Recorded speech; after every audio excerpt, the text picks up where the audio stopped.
High guys, welcome back to the channel. So ಮೊದಲನೇದಾಗಿ big breaking news ಬಗ್ಗೆ ಮಾತಾಡೋದಾದ್ರೆ W ಹಾಗೆ TNA ಅವರು ಮತ್ತೊಮ್ಮೆ ಮಲ್ಟಿ ಇಯರ್ ಪಾರ್ಟ್ನರ್ಶಿಪ್ ಡೀಲ್ ನ ಸೈನ್ ಮಾಡಿದ್ದಾರೆ ಅಂತಾನೆ ಹೇಳ್ಬಹುದು. ಹಿಂದೆ ಒಂದು ಡೀಲ್ ನ ಸೈನ್ ಮಾಡ್ಕೊಂಡಿದ್ರು, ಬಟ್ ಈಗ ಅದಕ್ಕೂ ದೊಡ್ಡ ಮಲ್ಟಿ ಇಯರ್ ಪಾರ್ಟ್ನರ್ಶಿಪ್ ಡೀಲ್ ನೇ ಸೈನ್ ಮಾಡ್ಕೊಂಡಿದ್ದಾರೆ ಅಂತಾನೆ ಹೇಳ್ಬಹುದು. ಇದನ್ನ ಡಬ್ಲ್ಯೂ ಹಾಗೆ TNA ಅವರೇ ಅಫಿಷಿಯಲ್ ಆಗಿ ಅನೌನ್ಸ್ ಮಾಡ್ತಾರೆ. ನೀವು ಕೂಡ ನೋಡ್ತಾ ಇರಬಹುದು. W and TNA wrestling today announced A multi year partnership aimed at creating unprecedented crossover opportunity within WWE and TNA programming for NXT Superstar and TNA Wrestling Stars ಅಂತ WWE ಹಾಗೆ TNA ಅವರು ಒಂದು tweet ನ ಮಾಡಿದ್ದಾರೆ. ಇದ್ರ ಪ್ರಕಾರ guys, ಇನ್ಮುಂದೆ ನಮಗೆ WWE ಕಂಪನಿಗೆ TNA ಇಂದ ಸೂಪರ್ ಸ್ಟಾರ್ಸ್ ಗಳು ಬಂದು ಹೋಗೋದು ನೋಡೋದಿಕ್ಕೆ ಸಿಗುತ್ತೆ. ಬರೀ ಬರೋದು ಮಾತ್ರ ಅಲ್ಲ ಗಾಯ್ಸ್, WWE ಕಂಪನಿಯಲ್ಲಿ ಹಾಗೆ NXT ಯಲ್ಲಿ TNA ಇಂದ ಸೂಪರ್ ಸ್ಟಾರ್ಸ್ ಗಳು ಬಂದು ಚಾಂಪಿಯನ್ಶಿಪ್ ಮ್ಯಾಚಸ್ ಗಳಲ್ಲೂ ಕೂಡ ಕಂಪೀಟ್ ಮಾಡ್ತಾರೆ. ಅಥವಾ TNA ಚಾಂಪಿಯನ್ಸ್ ಗಳೇ ಬಂದು ತನ್ನ ಚಾಂಪಿಯನ್ಶಿಪ್ ಗಳನ್ನ WWE SmackDown, Monday night Raw ಹಾಗೆ NXT ಗಳಲ್ಲಿ ಡಿಫೆಂಡ್ ಮಾಡೋದು ನಮಗೆ ನೋಡೋದಿಕ್ಕೆ ಸಿಗಬಹುದು. ಈ ರೀತಿ ಒಂದು ಕ್ರಾಸ್ ಓವರ್ ಪಾರ್ಟ್ನರ್ಶಿಪ್ ನ WWE ಅವರು ಸೈನ್ ಮಾಡ್ಕೊಂಡಿದ್ದಾರೆ TNA ಜೊತೆಗೆ. ಇದಕ್ಕೆ ನಮ್ಮ ಟ್ರಿಪಲ್ ಎಚ್ ಅವರ ರಿಯಾಕ್ಷನ್ ಕೂಡ ನೋಡೋದಿಕ್ಕೆ ಸಿಗುತ್ತೆ. Massive news for every one, WWE, TNA and most importantly fans around the world. This valuable partnership will help prepare both companies for the next generation of this industry ಅಂತ ನಮ್ಮ triple H ಅವರು ಕೂಡ ಒಂದು tweet ನ ಮಾಡಿದ್ದಾರೆ. Literally guys, ನನಗಂತೂ ಸಿಕ್ಕಾಪಟ್ಟೆ ಖುಷಿ ಆಗ್ತಾ ಇದೆ. Most importantly royal rumble time ಅಲ್ಲಿ ಈ ಒಂದು ಪಾರ್ಟ್ನರ್ಶಿಪ್ ಸೈನ್ ಆಗಿರೋದ್ರಿಂದ TNA ಇಂದ ಸುಮಾರು ಜನಗಳು ನಮಗೆ ರಾಯಲ್ ರಂಬಲ್ ಮ್ಯಾಚ್ ಗೆ ಎಂಟ್ರಿ ಆಗೋದು ನೋಡೋದಕ್ಕೆ ಸಿಗಬಹುದು. ವಿಮೆನ್ಸ್ ರಾಯಲ್ ರಂಬಲ್ ಮ್ಯಾಚ್ ಗೆ TNA ಇಂದ ವಿಮೆನ್ಸ್ ಸೂಪರ್ ಸ್ಟಾರ್ಸ್ ಗಳು ನಮಗೆ ನೋಡೋದಕ್ಕೆ ಸಿಕ್ಕರೆ, ಮೆನ್ಸ್ ರಾಯಲ್ ರಂಬಲ್ ಮ್ಯಾಚ್ ಗೆ TNA ಇಂದ ನಮಗೆ ಮೆನ್ಸ್ ಸೂಪರ್ ಸ್ಟಾರ್ಸ್ ಗಳು ನೋಡೋದಕ್ಕೆ ಸಿಗಬಹುದು. ಹಾರ್ಡಿ ಬಾಯ್ಸ್ ಆಗಿರಬಹುದು, ನಮ್ಮ ಡಾಲ್ಫ್ ಜಿಗ್ಲರ್ ಆಗಿರಬಹುದು, ಇವರೆಲ್ಲರೂ ಕೂಡ TNA ಇದ್ದಾರೆ. ಇವರೆಲ್ಲರೂ ಕೂಡ ನಮಗೆ ನೋಡೋದಕ್ಕೆ ಸಿಗಬಹುದು. ಜೋ ಹೆನ್ರಿ ಆಗಿರಬಹುದು, ಮೂಸ್ ಆಗಿರಬಹುದು.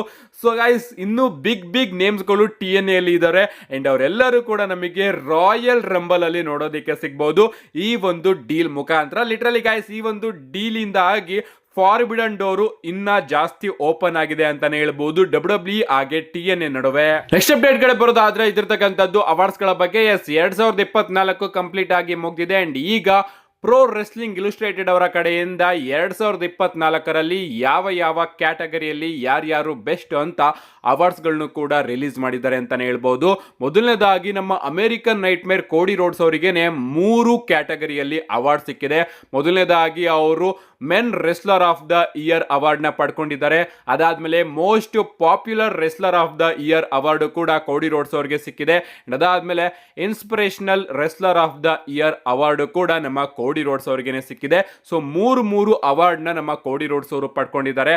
ಅದಾದ್ಮೇಲೆ women wrestler of the year Tony storm ಅವರಿಗೆ ಸಿಕ್ಕಿದೆ and come back of the year ನಮ್ಮ ಲಿವ್ ಮಾರ್ಗನ್ ಅವರಿಗೆ ಸಿಕ್ಕಿದೆ.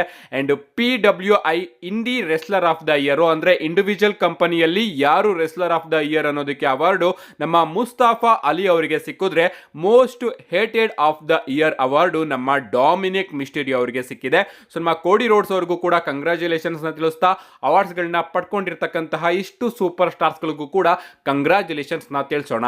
ನೆಕ್ಸ್ಟ್ ಅಪ್ಡೇಟ್ ಕಡೆ ಬರೋದಾದ್ರೆ ಇದಿರ್ತಕ್ಕಂಥದ್ದು ರಸಲ್ ಮೇನಿಯಾ ಪ್ರೆಸ್ ಇವೆಂಟ್ ಬಗ್ಗೆ. ಕಳೆದ ಬಾರಿ Russell mania kick off event ಯಾವ ರೀತಿ ನಮಗೆ ನೋಡೋದಕ್ಕೆ ಸಿಕ್ಕಿತ್ತು ನಿಮಗೆ ಗೊತ್ತಿರಬಹುದು. ರಾಯಲ್ ರಂಬಲ್ ಮುಗಿದ ಮೇಲೆ WWE ಅವರು ರಸಲ್ ಮೇನಿಯಾ 40ಯ ಕಿಕ್ ಆಫ್ ಇವೆಂಟ್ ನ ಆರ್ಗನೈಸ್ ಮಾಡಿದ್ರು. ಲಿಟರಲಿ ಗೈಸ್, ಸಖತ್ತಾಗಿತ್ತು ಅಂತಾನೆ ಹೇಳ್ಬಹುದು. ಯೂಟ್ಯೂಬ್ ಅಲ್ಲಿ ನಾನು ಕೂಡ ಲೈವ್ ಆಗಿ ನೋಡಿದ್ದೆ, ಅದ್ರ ಬಗ್ಗೆ ಕಂಪ್ಲೀಟ್ ಆಗಿ ವಿಡಿಯೋನ ಮಾಡಿ ತಿಳಿಸಿದ್ದೆ. ನಿಜವಾಗ್ಲೂ ರಸಲ್ ಮೇನಿಯಾದ ಗೇಮ್ ಚೇಂಜರ್ ಅಂತಾನೆ ಹೇಳ್ಬಹುದು. ಅದರಲ್ಲೂ ಕೂಡ ರಾಕ್ ಅವರು ಕೋಡಿ ರೋಡ್ಸ್ ಅವರಿಗೆ ಸ್ಲ್ಯಾಪ್ ಹೊಡ್ತಿದ್ರಲ್ಲ, ಅದ್ ಮಾತ್ರ ಸಖತ್ತು ವೈರಲ್ ಆಗಿತ್ತು. ಅಂಡ್ ಈಗ ರಸಲ್ ಮೇನಿಯಾ 41ಗೂ ಕೂಡ WWE ಅವರು ಅದೇ ರೀತಿ ಒಂದು ಪ್ರೆಸ್ ಇವೆಂಟ್ ನ ಇಡ್ತಾ ಇದ್ದಾರೆ. ಅದು ಕೂಡ ಸೂಪರ್ ಬೌಲ್ ವೀಕೆಂಡ್ ಅಲ್ಲಿ ಅಂತಾನೆ ಹೇಳ್ಬಹುದು. ಸೂಪರ್ ಬೌಲ್ ಅನ್ನೋದು ಅಲ್ಲಿ ಒಂದು ದೊಡ್ಡ ಇವೆಂಟ್ ನ ಆರ್ಗನೈಸ್ ಮಾಡ್ತಾರೆ. ವಾರ ಪೂರ್ತಿ ನಮಗೆ ನೋಡೋದಕ್ಕೆ ಸಿಗುತ್ತೆ ಸ್ಪೋರ್ಟ್ಸ್ ಗಳು. ಅಲ್ಲಿ ಈ ಒಂದು ರಸಲ್ ಮೇನಿಯಾ ಪ್ರೆಸ್ ಇವೆಂಟ್ ನ WWE ಅವರು ಇಡ್ತಾ ಇದ್ದಾರೆ. ಅದು ಕೂಡ ಫೆಬ್ರವರಿ 8ನೇ ತಾರೀಕು. ಸೊ ರಾಯಲ್ ರಂಬಲ್ ಮುಗಿದ ಮೇಲೆನೆ ಈ ಒಂದು ಇವೆಂಟ್ ನಮಗೆ ನೋಡೋದಕ್ಕೆ ಸಿಗ್ತಾ ಇದೆ. ನೋಡೋಣ ಗೈಸ್, ಈ ಬಾರಿ ರಸಲ್ ಮೇನಿಯಾ ಪ್ರೆಸ್ ಇವೆಂಟ್ ಅಲ್ಲಿ ಯಾವ ರೀತಿ ವಿಚಾರ ನಮಗೆ ನೋಡೋದಕ್ಕೆ ಸಿಗುತ್ತೆ ಅಂತ. ಲಿಟರಲಿ ಗೈಸ್, ರಸಲ್ ಮೇನಿಯಾ 40ಯ ಕಿಕ್ ಆಫ್ ಇವೆಂಟ್ ನ ಮೀರಿಸುವಂತಹ ಪ್ರೆಸ್ ಇವೆಂಟ್ ನಮಗೆ ಇಲ್ಲಿವರೆಗೂ WWE ಅಲ್ಲಿ ನೋಡೋದಕ್ಕೆ ಸಿಕ್ಕಿಲ್ಲ ಅನ್ಕೋತೀನಿ, ಯಾಕಂದ್ರೆ ಅದು ಮಾತ್ರ ನಿಜವಾಗ್ಲೂ ಸಿಕ್ಕಾಪಟ್ಟೆ ಗೇಮ್ ಚೇಂಜರ್ ಆಗಿತ್ತು. ನೋಡೋಣ ಈ ಬಾರಿ ರಸಲ್ ಮೇನಿಯಾ ಪ್ರೆಸ್ ಇವೆಂಟ್ ಯಾವ ರೀತಿ ನಮಗೆ ನೋಡೋದಕ್ಕೆ ಸಿಗುತ್ತೆ ಅಂತ. ನೆಕ್ಸ್ಟ್ ಅಪ್ಡೇಟ್ ಕಡೆ ಬರೋದಾದ್ರೆ ಇದಿರ್ತಕ್ಕಂಥದ್ದು ಇಂಟರ್ನ್ಯಾಷನಲ್ ಪ್ರೀಮಿಯಂ ಲೈವ್ ಇವೆಂಟ್ಸ್ ಗಳ ಬಗ್ಗೆ. ನಮಗೆ 2024ರಲ್ಲಿ ಬಹಳಷ್ಟು ಇಂಟರ್ನ್ಯಾಷನಲ್ ಪ್ರೀಮಿಯಂ ಲೈವ್ ಇವೆಂಟ್ಸ್ ಗಳು ನೋಡೋದಕ್ಕೆ ಸಿಕ್ತು. ಲಿಟರಲಿ ಗೈಸ್ ಒಂದಾದ್ಮೇಲೆ ಒಂದೊಂದು ಡಬ್ಲ್ಯೂ ಅವರು ಇಂಟರ್ನ್ಯಾಷನಲ್ ಅಲ್ಲಿ ಪ್ರೀಮಿಯಂ ಲೈವ್ ಇವೆಂಟ್ಸ್ ಗಳನ್ನ ಮಾಡಿದ್ರು. ಅಂಡ್ ಅದೇ ರೀತಿ ಈ ಬಾರಿನೂ ಕೂಡ 2025ರಲ್ಲಿ ಸುಮಾರು ಇಂಟರ್ನ್ಯಾಷನಲ್ ಪ್ರೀಮಿಯಂ ಲೈವ್ ಇವೆಂಟ್ ಗಳು ನೋಡೋದಕ್ಕೆ ಸಿಕ್ತು. ಅಂಡ್ ರೀಸೆಂಟ್ ಆಗಿ ನಮ್ಮ ನಿಕ್ ಖಾನ್ ಅವರು ಕನ್ಫರ್ಮ್ ಮಾಡಿರೋ ಪ್ರಕಾರ ನಮಗೆ 2025ರಲ್ಲಿ ಫ್ರಾನ್ಸ್ ಹಾಗೆ ಪ್ಯಾರಿಸ್ ಅಲ್ಲಿ ಕೂಡ ಪ್ರೀಮಿಯಂ ಲೈವ್ ಇವೆಂಟ್ ನೋಡೋದಕ್ಕೆ ಸಿಗುತ್ತಂತೆ. ಸೊ ಡಬ್ಲ್ಯೂ ಅವರು ಫ್ರಾನ್ಸ್ ಹಾಗೆ ಪ್ಯಾರಿಸ್ಗೂ ಕೂಡ ಹೋಗ್ತಾ ಇದ್ದಾರೆ. ನಾನು ಎಕ್ಸೈಟೆಡ್ ಆಗಿರೋದು ಫ್ರಾನ್ಸ್ ನ ಕ್ರೌಡ್ಗೋಸ್ಕರ. ಲಿಟರಲಿ ಬ್ಯಾಕ್ ಲ್ಯಾಶ್ ಅಲ್ಲಿ ಯಾವ ರೀತಿ ಕ್ರೌಡ್ ನಮಗೆ ನೋಡೋದಕ್ಕೆ ಸಿಕ್ತು ನಿಮ್ಗೆ ಗೊತ್ತಿರಬಹುದು. ಅಲ್ಲಿಂದಾನೆ ಸೂಪರ್ ಸ್ಟಾರ್ಸ್ ಗಳ ಥೀಮ್ ಸಾಂಗ್ ನ ಆಡುವಂತಹ ಒಂದು ಕಲ್ಚರ್ ಜಾಸ್ತಿ ಆಯ್ತು ಅಂತಾನೆ ಹೇಳ್ಬಹುದು. ಅಂಡ್ ಎಲ್ಲರೂ ಕೂಡ ಫ್ರಾನ್ಸ್ ನ ಕ್ರೌಡ್ ನ ಮೀರ್ಸೋದಕ್ಕೆ ಬೇರೆ ಬೇರೆ ದೇಶಗಳು ಕೂಡ ಟ್ರೈ ಮಾಡ್ತಾ ಇದ್ರು ಅಂತಾನೆ ಹೇಳ್ಬಹುದು. UK ಆಗಿರ್ಬಹುದು, ಬ್ಯಾಶ್ ಇನ್ ಬರ್ಲಿನ್ ಆಗಿರ್ಬಹುದು, ಎಲ್ಲದರಲ್ಲೂ ಕೂಡ ಫ್ರಾನ್ಸ್ ನ ಮೀರಿಸಬೇಕು ಅಂತ ಅವರು ಕೂಡ ಕಿರ್ಚೋದಕ್ಕೆ ಪ್ರಾರಂಭ ಮಾಡಿದ್ರು. ಲಿಟರಲಿ ಗೈಸ್ ಫ್ರಾನ್ಸ್ ನ ಕ್ರೌಡ್ ಮಾತ್ರ 2024ರ ಬೆಸ್ಟ್ ಕ್ರೌಡ್. ಅಂಡ್ ಈ ಬಾರಿ ಮತ್ತೊಮ್ಮೆ ಡಬ್ಲ್ಯೂ ಅವರು ಫ್ರಾನ್ಸ್ ಹಾಗೆ ಪ್ಯಾರಿಸ್ಗೆ ಹೋಗೋದಕ್ಕೆ ಸ್ಕೆಚ್ ಹಾಕಿದ್ದಾರೆ. ನೆಕ್ಸ್ಟ್ ಅಂಡ್ ಫೈನಲ್ ಅಪ್ಡೇಟ್ ಕಡೆ ಬರೋದಾದ್ರೆ ಇದಿರ್ತಕ್ಕಂಥದ್ದು ರಾಯಲ್ ರಂಬಲ್ ಬಗ್ಗೆ. ರೀಸೆಂಟ್ ಆಗಿ ರಾಯಲ್ ರಂಬಲ್ ನ ಬೆಟ್ಟಿಂಗ್ ಓಡ್ಸ್ ಮತ್ತೊಮ್ಮೆ ಅಪ್ಡೇಟ್ ಆಗಿದೆ. ಅಫ್ಕೋರ್ಸ್ ಎಂಡಿಂಗ್ ವರ್ಗೂ ಕೂಡ ಅಪ್ಡೇಟ್ ಆಗ್ತಾ ಇರುತ್ತೆ. ಅಪ್ಡೇಟ್ ಆದಾಗೆಲ್ಲ ನಾನು ವಿಡಿಯೋ ಮಾಡಿ ತಿಳಿಸ್ತಾ ಇರ್ತೀನಿ. ಮೊದಲನೇದಾಗಿ ರಾಯಲ್ ರಂಬಲ್ ಅಲ್ಲಿ ನಮಗೆ ಕೋಡಿ ರೋಡ್ಸ್ ಹಾಗೆ ಕೆವಿನ್ ಓವೆನ್ಸ್ ಅವರ ನಡುವೆ ಡಬ್ಲ್ಯೂ ಅನ್ಡಿಸ್ಪ್ಯೂಟೆಡ್ ಯೂನಿವರ್ಸಲ್ ಚಾಂಪಿಯನ್ಶಿಪ್ ಗೆ ಒಂದು ಲ್ಯಾಡರ್ ಮ್ಯಾಚ್ ನೋಡೋದಕ್ಕೆ ಸಿಗ್ತಾ ಇದೆ. ಅಂಡ್ ಈ ಒಂದು ಮ್ಯಾಚ್ ಅಲ್ಲಿ ಬೆಟ್ಟಿಂಗ್ ಓಡ್ಸ್ ಪ್ರಕಾರ ನಮ್ಮ ಕೋಡಿ ರೋಡ್ಸ್ ಅವರು ಕ್ಲಿಯರ್ ಫೇವರೇಟ್ ಆಗಿದ್ದಾರೆ. ಅವರು ಈ ಒಂದು ಮ್ಯಾಚ್ ಅಲ್ಲಿ ತಮ್ಮ ಚಾಂಪಿಯನ್ಶಿಪ್ ನ ರಿಟೈನ್ ಮಾಡ್ಕೋತಾರೆ ಅಂತ. ಇದಾದ್ಮೇಲೆ ನಾವು ವಿಮೆನ್ಸ್ ರಾಯಲ್ ರಂಬಲ್ ಮ್ಯಾಚ್ ಬಗ್ಗೆ ಮಾತಾಡೋದಾದ್ರೆ ಈ ಬಾರಿಯ ವಿಮೆನ್ಸ್ ರಾಯಲ್ ರಂಬಲ್ ಮ್ಯಾಚ್ ನ ಗೆಲ್ಲೋದಕ್ಕೆ ನಮ್ಮ ಶಾರ್ಲೆಟ್ ಫ್ಲೇರ್ ಅವರು ಕ್ಲಿಯರ್ ಫೇವರೇಟ್ ಆಗಿದ್ದಾರೆ. ಅದಾದ್ಮೇಲೆ ನಮ್ಮ ಬೆಕ್ಕಿ ಲಿಂಚ್ ಅವರು ಇದ್ದಾರೆ. ಅದಾದ್ಮೇಲೆ Iyo Sky, Bianca Belair, Jade Cargill, Liv Morgan, Rhea Ripley ಇವರೆಲ್ಲರೂ ಕೂಡ ಬಂದಿದ್ದಾರೆ ಅಂತಾನೆ ಹೇಳ್ಬಹುದು. ಸೊ ನಮ್ಮ ಶಾರ್ಲೆಟ್ ಫ್ಲೇರ್ ಅವರು ಇನ್ನೂ ಕೂಡ ಕ್ಲಿಯರ್ ಫೇವರೇಟ್ ಆಗಿದ್ರೆ ನಮ್ಮ ಬೆಕ್ಕಿ ಲಿಂಚ್ ಅವರು ಈಗ 2ನೇ ಪೊಸಿಷನ್ ಗೆ ಬಂದಿದ್ದಾರೆ. ಅಂಡ್ ಈಗ ಮೆನ್ಸ್ ರಾಯಲ್ ರಂಬಲ್ ಬಗ್ಗೆ ಮಾತಾಡೋದಾದ್ರೆ ಮೆನ್ಸ್ ರಾಯಲ್ ರಂಬಲ್ ನ ಗೆಲ್ಲೋದಕ್ಕೆ ಮೊದಲನೇದಾಗಿ ನಮ್ಮ ಜಾನ್ ಸಿನಾ ಅವರು ಕ್ಲಿಯರ್ ಫೇವರೇಟ್ ಆಗಿದ್ದಾರೆ.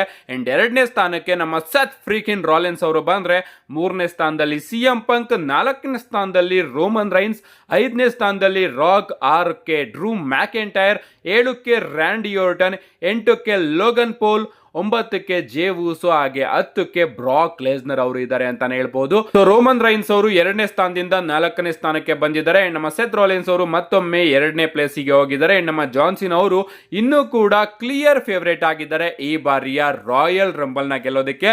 ಲಿಟರಲಿ ಗೈಸ್ ಈ ಬಾರಿಯ ರಾಯಲ್ ರಂಬಲ್ ಮಾತ್ರ ಸಿಕ್ಕಾಪಟ್ಟೆ ಸ್ಪೆಷಲ್ ಆಗಿರುತ್ತೆ.